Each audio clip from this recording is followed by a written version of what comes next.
We have to learn to let go of things that don't mean have no substance to our lives.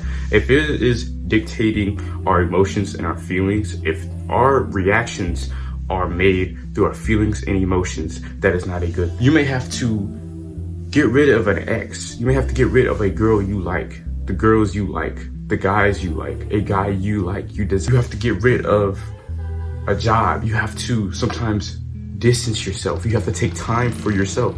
Taking time for yourself is okay, because that means you're acknowledging that you need to better yourself. You need to realize where you are in your life. You need to realize what direction, what life you're trying to paint for yourself, what picture, an image you have in the vision for your life. You have to sometimes take steps back to realize what direction you want to go in, right?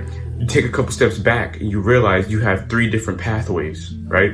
One pathway is towards what you want. The second pathway is towards what you want. Second is what everybody else wants for you. The third one is what God wants for you, right? You have to step into the path of what God wants for you. It is easier said than done though, because a lot of times we feel like we don't know which path to take. And that's absolutely okay. And that's one thing I had to learn, is that life is full of different surprises. Life is full of different directions and opportunities. You have to be willing to make sacrifices on which way to go, all right? That means you're gonna have to eliminate distractions. You're gonna have to sacrifice what you want for what God wants. And then thirdly, you have to do what God tells you to do, right? When Job lost what he lost, and if you haven't read Job, I encourage you to read Job. Job lost his property, his children, he lost his sanity. But one thing he did not lose is his faith. One thing he did not lose his faith, but he knew he had to stand strong in that faith, because, right? That's why the Lord put him to, because the Lord knew he was going to come out on top. The Lord knew Job was, so it doesn't even matter. It does not matter, right? So because of the fact that Job stood strong in that faith, right? He went through struggle, right? He went through struggle. He did. Like we do. He went through temptation from Satan. He went through a bunch of different things, right? But one thing he did not do is doubt God. One thing he did not do is doubt God. Sometimes I'm telling you, you're going to have your friends that you currently have. You're going to have to let go of old relationships, right? And because of the fact that if you feel like you can't let go of these things, that means you're attached.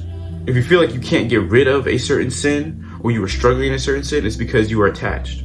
It's because you have allowed this piece of your mind to be in your life. You allowed it to be a leech, right? It's constantly sucking on you. So now it's constantly pulling you and brainwashing you.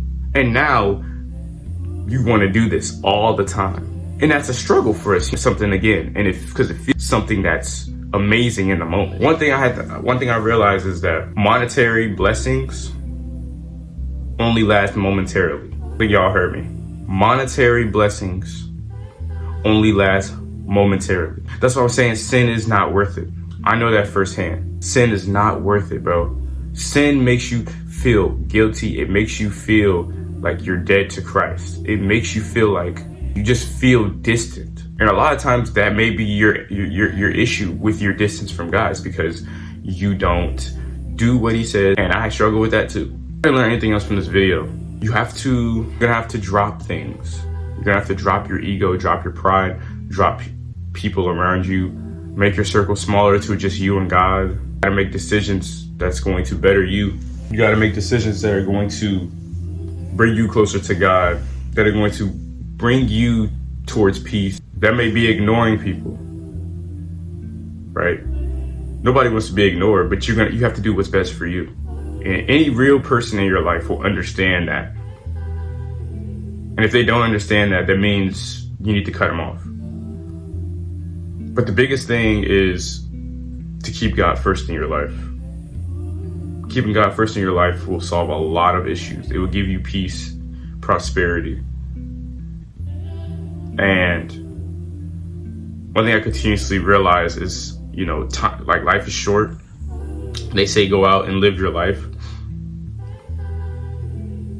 how you see fit, but at the end of the day, it's not about you.